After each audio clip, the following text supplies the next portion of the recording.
So you want a real-time overview of the workload of your team? Well, you're at the right place because I'm explaining the workload widget in Monday.com. I'm explaining how to use it, the limitations, a very common mistake, and I'll give you some extra tips. Let's go.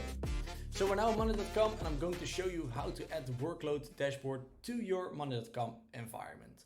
So go to the blue plus icon on the left-hand side and click on Dashboard. There you give it a name. I'll call it Workload. And the first step is to connect the data to your Workload dashboard. You have to think of this as you have a dashboard and there needs to be data that's being pulled into the dashboard. So where is your data? Do you have, for example, client boards with tasks or projects boards with tasks? Well, choose all the boards where you would like to use as a source. So in my case, it's client 1, 2, and 3. One thing that you need to know, which is a limitation of Monday at this point, is that you can only connect 20 boards to one dashboard on the Pro account. If you're on Enterprise, you can connect 60 boards to one dashboard. However, Monday is working on a project called Monday DB or Monday Dashboard, and that will solve this problem. Then you will have the opportunity to add hundreds of boards to one dashboard, but that might take till the end of 2025 till it's completely wrapped up and works. It could be earlier, but they will work on it till the end of 2025. However, there are ways to work around this. I won't cover it in this video, but I will cover it in future videos. And if you have questions about that, please let me know and I can explain in the comments. So let's continue. I now connected these boards, so I'll click on Done. And I'm going to add my widget, which you can do here on the top left hand side. Click on More Widgets and type Workload. Here you can add the widget. And this is the Workload widget that you've probably seen earlier. And one thing that's good to know is that if you ever want to add more data to this Workload widget, then you can just click on the connected boards and connect more boards by just clicking on Done, like I do here. So let's set up this board like you should. First of all, you need to be in edit mode, which you can see here. So make sure you're in edit mode. And then we go to the settings icon, which you can see here.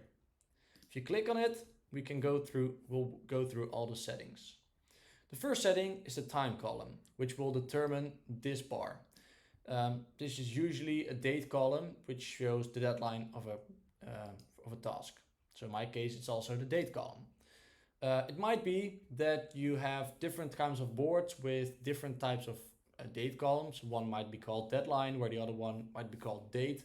And then the all at once board will maybe not work great, the all at once feature. Basically, all at once means that it will automatically look at the date columns and will just say, okay, this is probably the right column. But as you can see here, I already get a warning. So I can just click on one by one and then I can select for each board which column I'd like to use. In my case, it's just the date column. Next up, the resource type, which is what you see on the left-hand side. Usually this is your person, so I will also choose a person column. But this could be anything. It could be teams, it could be a board, it could be a group. It really depends on what you want to see the workload on. But in my opinion, it's most effective to see it per person, but it really depends on your use case. However, I'm going to use a person for now. Same thing here. If it's a different column per board, use the one by one feature and you'll find the right column. As you can see, I have one board that I connected, which doesn't have a person column. That's why it says none. And then I could connect it to the right thing. However, I don't have it here. I will actually disconnect that board for now because I won't use it anyway in this tutorial. So let's go to the next one. Effort and capacity. And this is where it gets a bit tricky sometimes. So there are two options, count items and effort. Count items really means how many tasks does a person have on his name. But it's a bit hard to say what the effort is for that thing. Like one task could take 2 hours where the other one could take 10 hours. So how do you really know the workload if you're using count items? It's an option. I never use it, but you can use it. However, I recommend using effort. And with effort, you have to select a column that represents that effort. In my boards, I created an estimated hours column, which is a numbers column, to determine the effort. This could be different for you, of course. You can use formula columns, you could use number columns to determine the effort. And same here, you can choose one by one. Just make sure that if you're comparing one by one, that you're not comparing hours in one board and then story points in another board. Like it needs to be the same, otherwise you don't really know the actual workload. Next step is how do you want to divide the effort? So let's say you have one task where 2 people are assigned and it takes 10 hours, the estimate is 10 hours. Then you can say, okay, well, we split it, which means both get 5 hours of workload, or you sum it, which means both will get 10 hours of workload. I almost always keep it on the split. I would also recommend you to do it, but if you have a different use case, sum might be the way to go. Capacity, this is a great feature. So you have work schedule, which I'll come back to in a second, and custom. With custom, you can just give a weekly capacity. So let's say your team works 40 hours a week. So we'll just say 40. And then the weekly capacity is set to 40 hours. However, if you want to edit the capacity per person or per team, you can click here. And you can remove this checkbox. And then for each of your employees, you can set a specific amount, such as 32 for Patrick and 24 for Sally and 40 for John. And then you can really change it based on how much someone works. So that's great. However, one of the things that's good to know is that there's also a work schedule feature, which you can see here. And the work schedule feature is one I really like.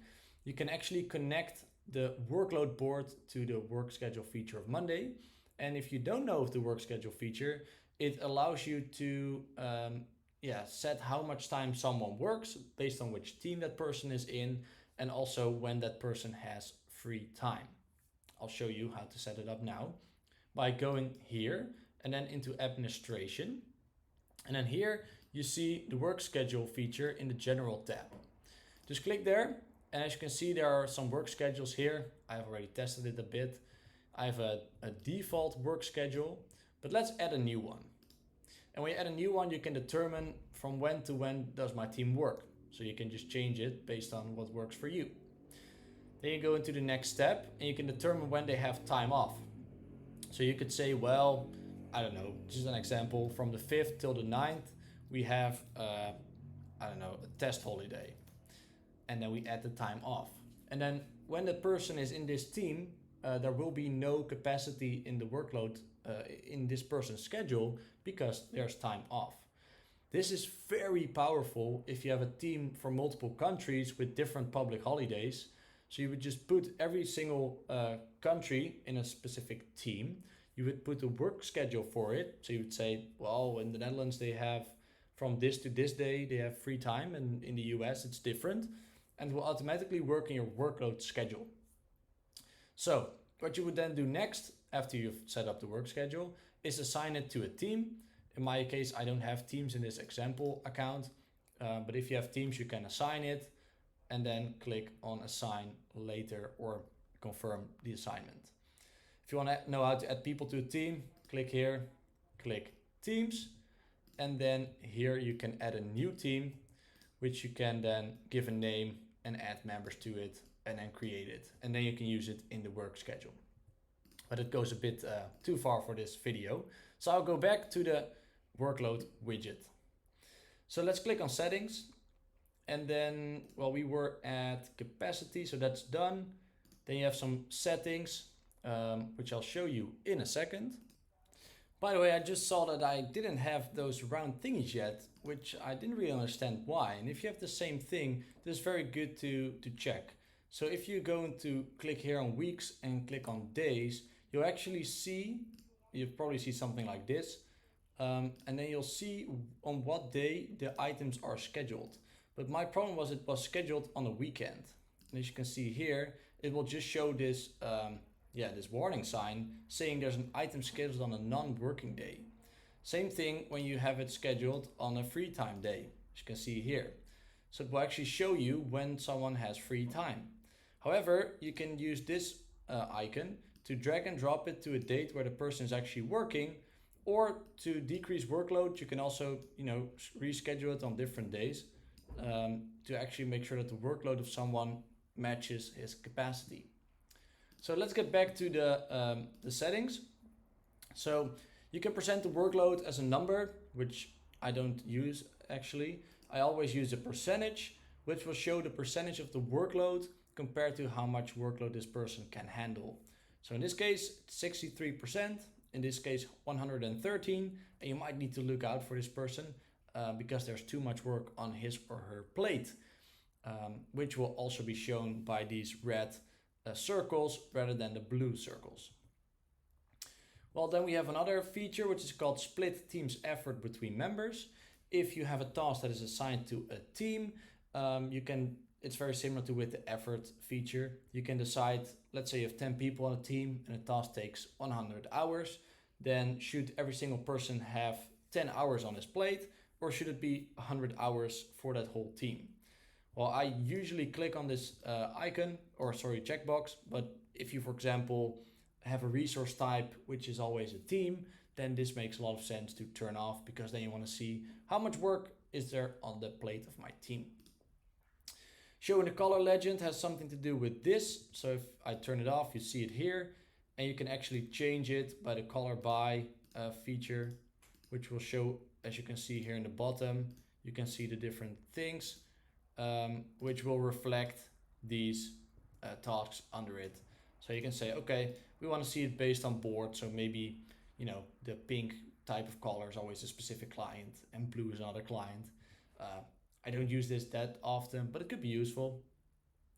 Then we have a fiscal year. I don't think many of you will use it, but if you have a fiscal year that starts in a different month, such as in July, then you'll see that the week actually changes. This you see it better on a monthly view, on a weekly view. So here you see week 3 is actually in July, whereas usually it's in January. So yeah, if you use it, it's great. If not, fine. Then we have the boards and groups, which are very similar. You can just turn off specific groups from loading in data into this workload view. So if you don't want to see the data for client 1, for example, you just turn it off like this. Same thing is true for groups. Maybe you don't want to show specific items in this view if they are in a specific group. And then last but not least is the customized column matching. It's kind of a summary from what we did here. However, it's a bit easier to see. So you can see, okay, the person, and these are all the connected board columns. I would recommend to keep this separate from items, which are the sub-items, because if you have a workload on an item level and sub-item level, you might want to use different columns for different types of assignments. So maybe the person column on an item level is called assignee, and on the sub-item it's responsible, and then you can easily customize it and choose the right column. Or maybe you have multiple and want to use the right one. So that's all that you need to know about the settings of the workload feature. There's a few things that are important to know here. As I said, if you want to add more boards, just click here and add more boards. You can filter on people, but you can also filter on other things. Keep in mind that if you filter, you need to filter for, you need to put it into every single board. So if you put in a filter, for example, for everything that's stuck, they also need to do it for the second and the third. Otherwise, it will not work. You can save those filters, but there's not a way, unfortunately, at this moment to add a filter into all boards at the same time. Then on this side, you can instantly go to today, and you can show everything per day, week, or month. Then there's another feature which allows you to export this board to Excel. Could be nice. And you can also do that here, but then to PDF. And then there's a few other things that I'd like to show you. Specifically, this feature. Depending on when you watch this, you might not even see it anymore, because the basic might be the default new engine. The default might be the new engine. However, if you see this, I would recommend clicking on it. You won't notice much, but the dashboard is just a bit faster. It's more real time. And yeah, it just works more smoothly. So I recommend that. Then there's also present mode. So if you're, for example, you have a screen in your office, you can show this to see the workload of your team. Could be nice. So everyone, cares for each other and sees, okay, maybe this person is overworked. I need to help him a bit, or her. And the beauty is that you can then just easily drag and drop items to a specific other date. I really like that feature. You can even turn the board to private if you'd like to, keep the workload thing as something more for example, management. Could be. So that's how you would do it. You can also do that by right-clicking here and changing the type to private. And that's actually all that you need to know. One major mistake I often see is that people forget that they are in view or edit mode. So if you're in view mode and you cannot edit anything, that's why. Another big mistake I often see is that people try to load in a workload view in an overview board. So I'll give you this example. On this example, I have 3 clients as an overview board. And if I were to load in data from this board, I would actually only have the data for these 3, which is just literally client 1, 2, 3. Could be great if you think if there's a workload for a specific client, such as every client, let's say an account manager can handle 10 clients. So you just want to see how many clients are on each person's plate. Could be. But you cannot connect to this board to then get the tasks from all these boards. Like, you really need to get the source of the data and not any overview boards. That's a good thing to understand. There's also one other limitation I'd like to show you, is that the workload feature does not work with mirror columns, or specifically not with the person mirror column. So let's say you're into high-level, low-level boards, and this is your high-level project board, and these are your low-level boards that put in data into the project overview. That's great, and then you probably have like a mirror column here with the person to see who is assigned to this.